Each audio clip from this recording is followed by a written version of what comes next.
electronics enthusiasts. Thank you, Bill, for that very generous introduction. Yes, the conversations I've been having with Bill over the last few months have also infected some of the things that I'm doing here.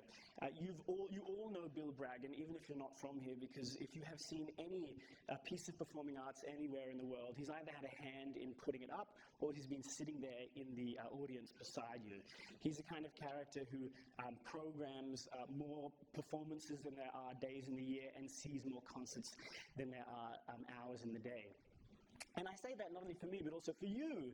I've been here for these wonderful talks, and if you've had a really fabulous burning desire to create, a performing arts piece, the dance of the Drosophila, then, if you talk to Bill, he could really, put it up for you. So I am an artist, and as Bill said, I'm a trumpet player, so we can get that part out of the way, because that doesn't really relate too much to the things that I'm doing here or with scientists. But it is what I do in New York, Bill's hometown, and I've had the pleasure of playing with a whole bunch of people. Here's a handful of them, just in case any of those names mean anything to you.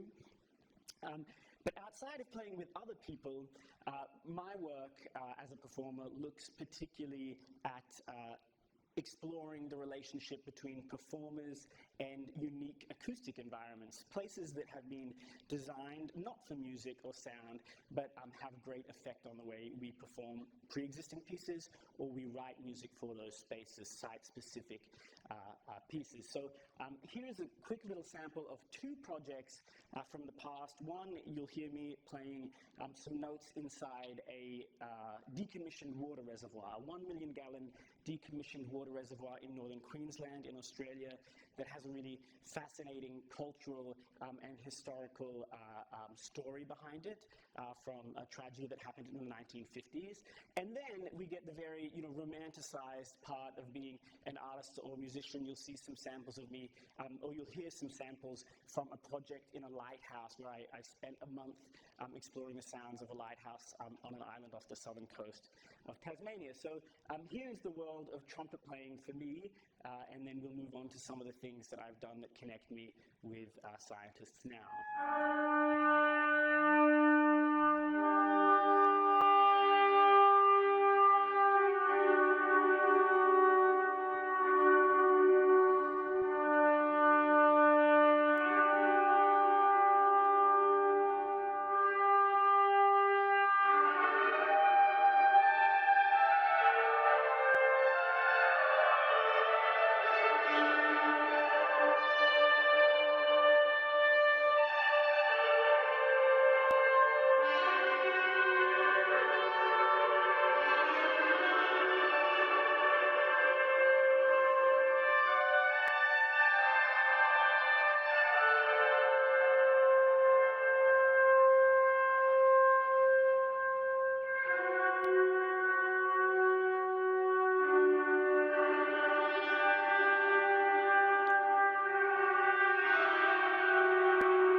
Doesn't it make you want to go live in a lighthouse?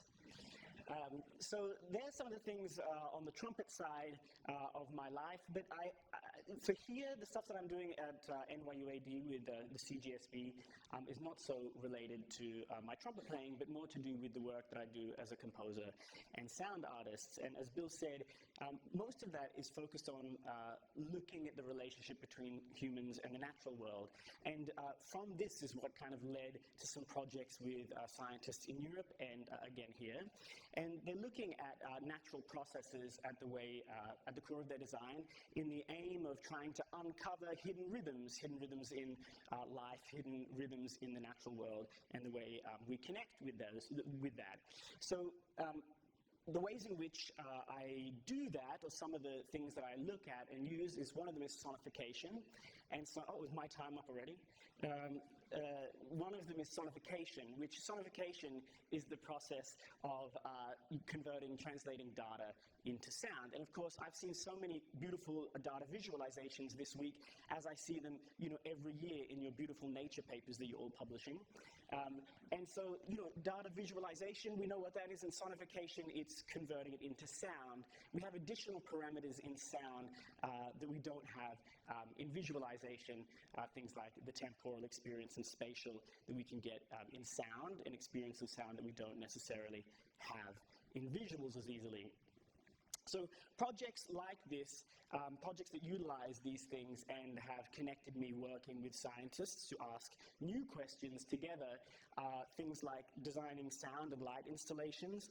And these sound and light installations are being controlled by parameters, by really biological processes that are happening in plants in real time. You can see me walking around a forest there, abusing some plants with some electrodes. And beneath there is a light installation, light and sound installation, that's being controlled by native plants in Maine inside Colby College, which was a commission to connect with both the arts and the environmental science department.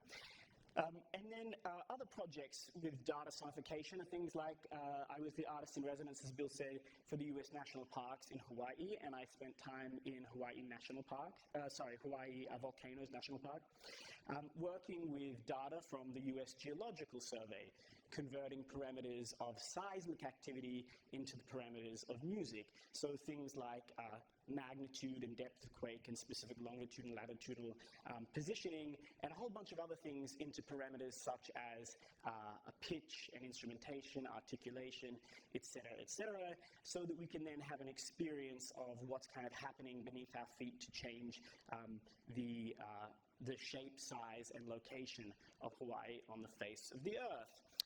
Other things are soundscape recording. I do a lot of soundscape recording, sticking microphones in places like forests, and using that as the basis for installations that also incorporate data, some of the things that I'm doing now with scientists in Europe. I even had a commission once to score the rhythms of the Hector thunderstorm. The Hector thunderstorm is a very famous thunderstorm that occurs every afternoon between September and March each year above the Tiwi Islands in the Northern Territory, and affects lifestyles and the rhythms of people, the indigenous population of the island. So a few years ago, I was invited, along with 19 other artists, to the joint research centers of the European Commission in Ispra, Italy, for a program they began that connects scientists, artists, and policymakers. And in the last couple of years, I've been working on projects that look at the data that's being collected and the research that's happening and the policy that policy officers, all of those fabulous people we love to hate, in the European Commission trying to pass policy for Europe. And so looking at that data, I was there to connect with scientists and the work of the policy officers, and to see if ideas would spark. It's a project that started in Europe so that a handful of artists from around the world could connect once every couple of years and see if we could come up with something that would look at scientific information, scientific research and data, potentially models for the future, and create new works that would be public installations. And so that's what I am. Oh, my screen changed. There's a screen down here, by the way. I'm not looking at my feet. And so the idea of this was really just to trigger interdisciplinarity between the arts and the scientists and policy. In so many ways, what's happening here with this new artist in residence program for the Center for Genomics and Systems Biology. And the work that we were looking at is really the European Commission is looking to become, is looking to make Europe a carbon neutral continent, a carbon neutral group of countries, along with looking at sustainability over the long term. And so having artists come in and ask questions to scientists and hearing those work was the kind of idea to then create new works. And so opening in May, I'll have a sound installation and a sound and light installation that does look at data and research that's happening there, so that people can, the public can come and experience those things and hopefully have a kind of an emotional connection to that data that we already know and potentially affect them so that policy can be passed in Europe. So that's kind of the idea there. But who cares about that? We're here at NYUAD CGSB Symposium, and I am the artist in residence at the CGSB, so what have I been doing here? Which, by the way, you will be surprised, or maybe not, but people have been asking me that a lot. Even people I've been working with, what have you done this year? So here is, and also this year, I've only been here a few months. I could ask the same to some of the scientists. So really, this piece is designed for you. This is a genomics conference. I'm at the artist for the Center for Genomics and Systems Biology. The low-hanging fruit seem to be, well, is there a way of sonifying some genomics data? And so that's what we've been looking at. That's one of the projects. So I'll show this project how it works and how we've been building it up, and you can hear it. And then I'll talk about another project that's in development at the moment. So yes, we're looking at the thing that I've heard so much about this week, transposable elements. I can't imagine another group of people on Earth in the last few days who've dropped the word retrotransposon. This is definitely, you know, if we built a network of where that word has been said the most, it's been in this room in these last 3 days. And so it just so happens, I was also looking at transposable elements. I'll remind you, I'm not a scientist. You know much more about these things than I do. But thankfully, there's wonderful scientists here who know an awful lot about them and have been trying to teach me so that I could turn them into sound. So we started here looking at basically converting genomic data into musical parameters to look at the abundance, distribution, and variation of transposable elements. And we did choose to begin with the human genome. Here's a section of chromosome 21. If you're anything like Stefan Boisino, you probably know exactly this section of the genome browser. He's obsessed with that thing. It's really kind of pathetic. And so it's looking at the genome browser from the UCSC genome browser and looking at this particular section of chromosome 21. That's the very section right there. It's about 360,000 base pairs. And if you do know it, that is indeed the current visualization that comes out of the genome browser. So here are the steps, the very boring steps, how it works and what we have been doing to make it work. And so if we're looking at transposable elements, we're taking the information from the repeat masker data and transferring it into MIDI data. MIDI is musical instrument digital interface. It's the computer data, the standard data that we use to control electronic instruments. It's stock standard. We all use it. It's been happening for a long time. And so the first step we did was looking at assigning individual pitches to individual repetitive element classes from that data. So anything that came out of the repeat masker, we assigned a note. So anytime there's a B natural, you're going to hear this too in a moment, don't worry. Anytime you hear a B natural, it is a line. Anytime you hear a G natural, it is an LTR. How these things are appearing within this 360 base pairs that we have chosen as our kind of prototype. So each one of those has its own individual pitch. Then, of course, we have to put it in time. So there's a temporal relationship that needed to be decided on. And so for here, what you're going to hear is essentially 2,000 base pairs moving every second. We're looking at 2,000 base pairs passing by every second. And now that we have that, what we can do is each one of those transposable elements, of course, you know, they have a varied length. If there is a transposable element, there is a line that is, you know, 268 base pairs long, we can now hear that in equivalent to one that is now 2,500 base pairs long. Makes sense, right? Very good. Okay, so that's that. So we have now pitch and we have time, so we can have duration of the individual pitches. There's other information, of course, that we wanted to encode here, and that is when a transposable element appears on the plus strand or when it appears on the minus strand. So what I did here is looked at instrumentation and octave as a way of showing those things. If, for example, there is a line, I'm really sticking with the line. If there is a sign, you're going to hear a C natural, and if that sign appears on the plus strand, you're going to hear it played on a gong. A gong will be struck, and it'll be struck for the length. It will play for the length of that transposable element in kind of its length, base pair length, and you'll hear that in the third octave, doubled in the fourth octave. And though if you hear another sign, a C natural, and it's played by a bell, that means, therefore, it appears on the minus strand. Great. So you're a gong or a bell for those things. Then we looked at the milli-div data point at the idea of age, the age of the transposable element as it appears. So, in the range that we had from within these 260,000 base pairs is between 0 and 403 for those who, which correlates to age, the age here. Something that's very young, a transposable element that's very young is 0 or close to 0. A transposable element that's very old is 403, close to 403. So what we used here was the parameter of MIDI velocity. And MIDI velocity, if we think about it, let's think about it in terms of dynamic, or think about it in terms of how hard the gong is going to be struck, or how hard the bell will be hit.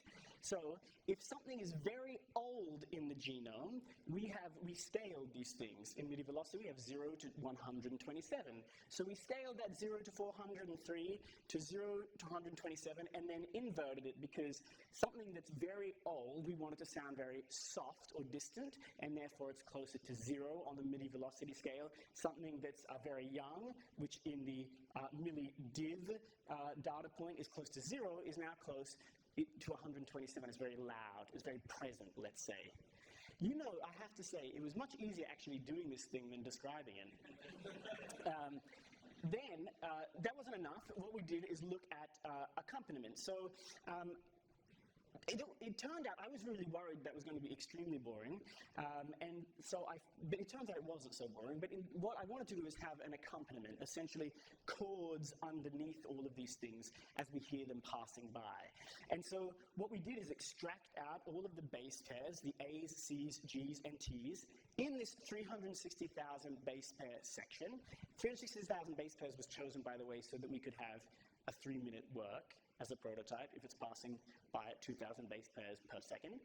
And so then we looked at breaking them down into groups of 8,000 base pairs, the first 8,000 base pairs, the second 8,000 base pairs as we went along.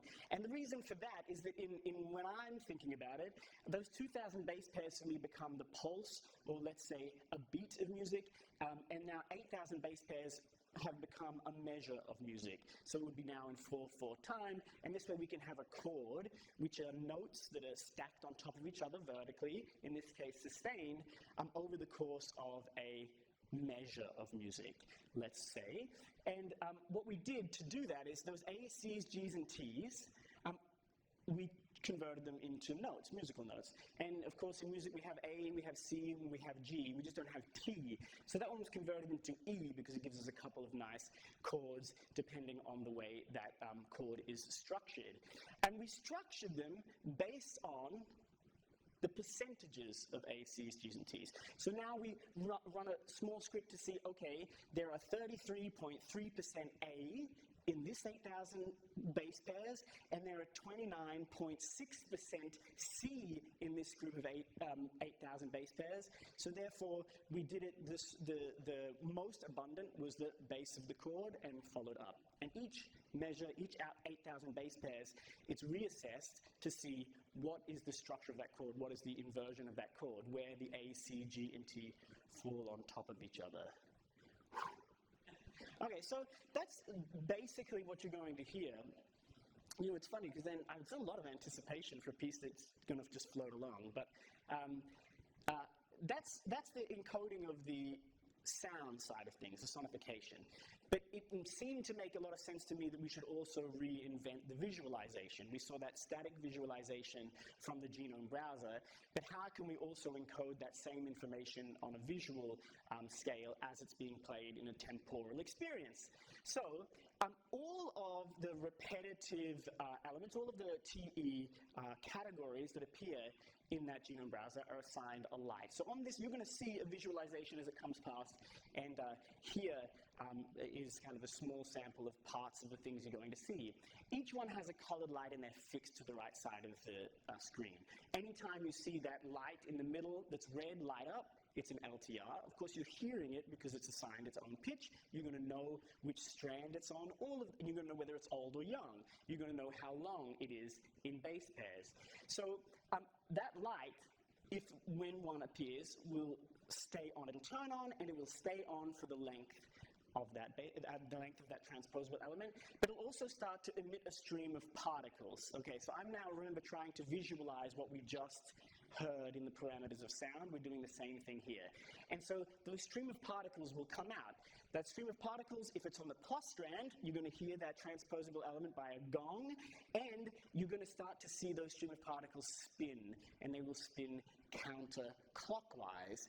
And if it's on the minus strand, you're going to see them spin clockwise. Why? Because I thought it would be a cute idea that if you had a line and it was on the plus strand, followed not long after by a line on the minus strand, you would get a double helix looking thing on the screen. So I thought that was a cute idea, so we did that. Then those chords, those fabulous chords that are in the background of the stuff you're hearing, have been encoded, those A, C, Gs, and Ts. We've done them in light. So, we talked about percentages of A, Cs, Gs, and Ts in chords. We can do that in light. So what we can do is we can assign color to each one as well. An A is blue, in this case a red is T, C is green, and G is white. So of course we have the primary colors of blue, red, and green. And in a light installation, we also use white to change the saturation of a hue or a color. And so now, if there are indeed 33.2% A and 29.8% red, and so on and so forth, those things come together to be 32 point whatever I said, blue and red to create a hue in the background. So you're going to see all of those fabulous things appear on the screen. Now, after all that, here are the people who really have played a huge role in making this thing happen. I will also say that for those of you who are upset that it's the human genome that you're about to hear, because I know those who are obsessed with zebrafish or the Drosophila, I want you to know that the design of this project meant that we could create an encoder, which means that we can feed in any other genomic data and have an outcome where we turn it into MIDI. So this is an example of the human genome. It's a 3-minute sample of something we're going to also scale up on a much larger version, which I'll tell you about. But now, after all of that, you can hear this piece, essentially, which is encoding that information. And you can also just allow it to wash over you as well. So here it is. Here's what we were doing with trying to turn genomic data into sound. These screens are really great, but they're not necessarily designed with the system to be for this thing. So if there's any lagging, that's unfortunately just the nature of this particular setup here.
It was really a project designed to give Stefan Boisino something more interesting to look at than that human genome browser. So again, this is just a version of way of looking at it and exporting all of that information out and thinking of ways what we can store in sound and how we can also convert information and data into sound. And so we can now do those things in any of these, any of the genomes, not just any genomic material, essentially. And so we can do that with any of your fabulous species, if that's what you want to look at.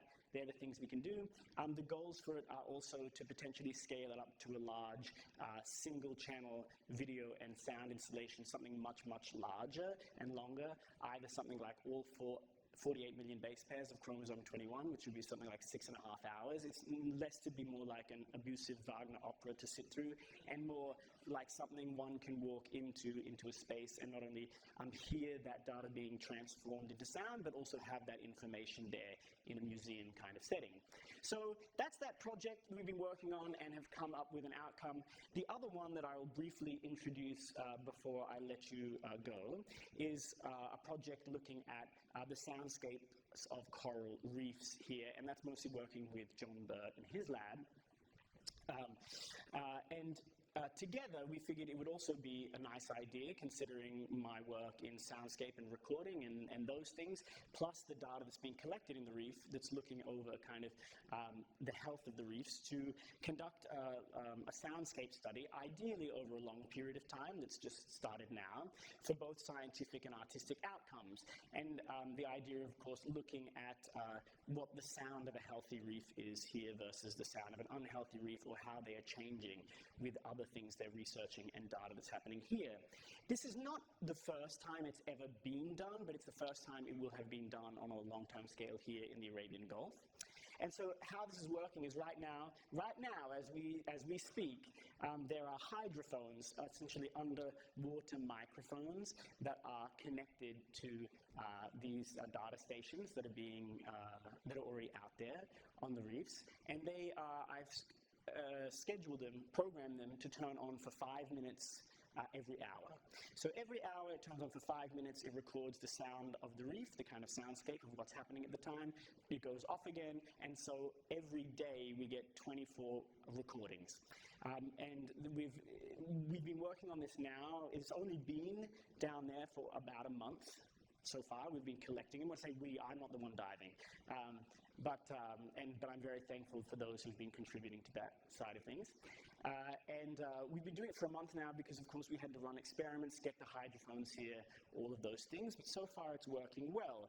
And we're basically looking at the hydrophones and ecoacoustic monitoring for reef health. If you don't know what a reef out there is, if you haven't gone out and stuck your head in those waters and listened to a reef, this is what they're sounding like, or one of them. Here's 30 seconds of a random sample from one of these hydrophones of the reefs. It's a little ASMR reef sample.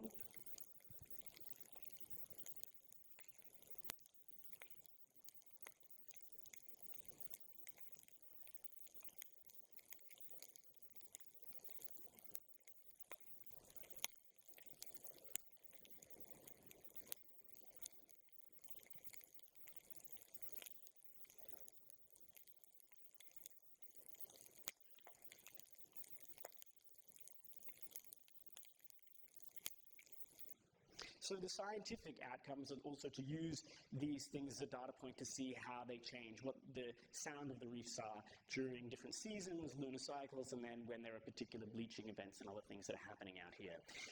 There's other sounds. In addition to all the little popping and clicking we hear from shrimp and other things that are on the reefs, we also have lots of anthropogenic sounds. For example, I'm listening into the secret world of when boats come and are fishing on those reefs. There's also been things like underwater explosions.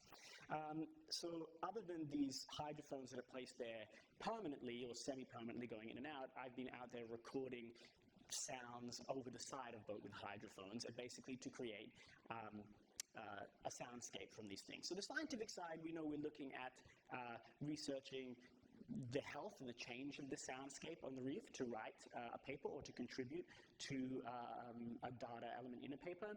But, and here's some of our fabulous collaborators. Look, they're so happy diving, and I paid them nothing. Yeah, I get paid nothing. Anyway, so all of these wonderful collaborators, but then what about the artistic side of things? For me, thinking about what we can do to what I'm going to do with all of this stuff. And so I wanted to look at a potential novel way of sharing these soundscapes, something that would be designed out of these recordings, in a new way that also has a message that comes along with it.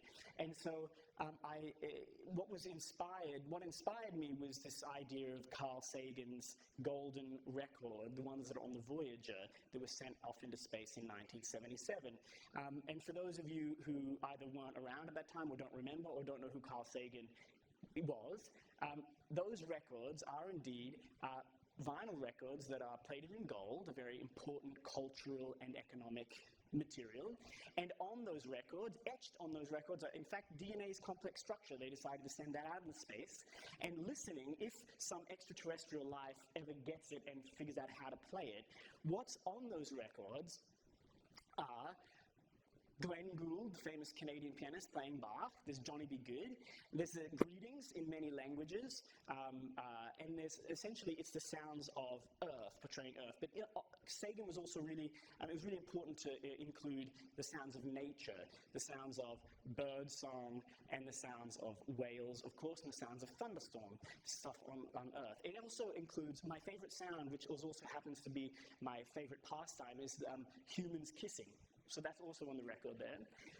And what Sagan did is he called it a bottle launched into the cosmic ocean. It was the idea of connecting with some extraterrestrial intelligent life. Here we are on Earth. And so for me, when we were studying the reefs, something we're also studying for kind of what we have been doing to them when it comes to human-induced climate change, was the idea of what could we do to then, could I create a record that wasn't a golden record set into space, but rather a record made out of the discarded thermoplastic that's in the Arabian Gulf. The idea of collecting the very real plastic, the very real bottles that are in our very real ocean, and turning it into a message not to send into space, but as a reminder back to us of the damage we're doing and the things we need to continue to look into if we have any hope of a sustainable life here, not only for us, but for all of those wonderful things, including the reef. So that's what we're working on now. What we have done is we've taken some steps to already do this. We asked the first question, which is what, can we use in-house equipment and the knowledge to basically turn sound into a mechanical protocol to produce something that was indeed readable by a turntable. And so to do that, we started by modifying a pre-existing code from 2008 and into printable coordinates. So that we started by looking at what we could do with a 3D printer, how we're going to feed the plastic that we're going to collect into some element. We started with a 3D printer and looking at what we needed to do for the depth of groove and the width of groove to be played to get the highest potential audio quality.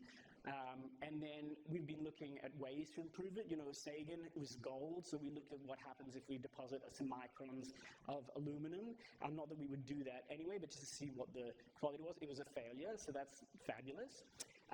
But that's a good thing because it's starting to lead us into new places. So the next stage, which we're in right now, is going from the 3D printing environment to a CNC machine, to cutting the record directly into it, to cutting the grooves into it. And so for that, we also have started a recycling scheme in C1 over on the other side of the campus. My desk, and I apologize, I see my desk mate over here is full of plastic right now. Anyone who finishes with a plastic bottle is returning it to this recycling area so that we can melt it down, turn it in, and then cut into it as a way of practicing and improving our skills. And so that's what we're doing now, and looking at ways to perfect it. So we're on that path, and it seems to be in good shape, and hopefully we will have indeed a plastic record to fling back to us as a reminder not to do the things we're doing that's out there in the Gulf.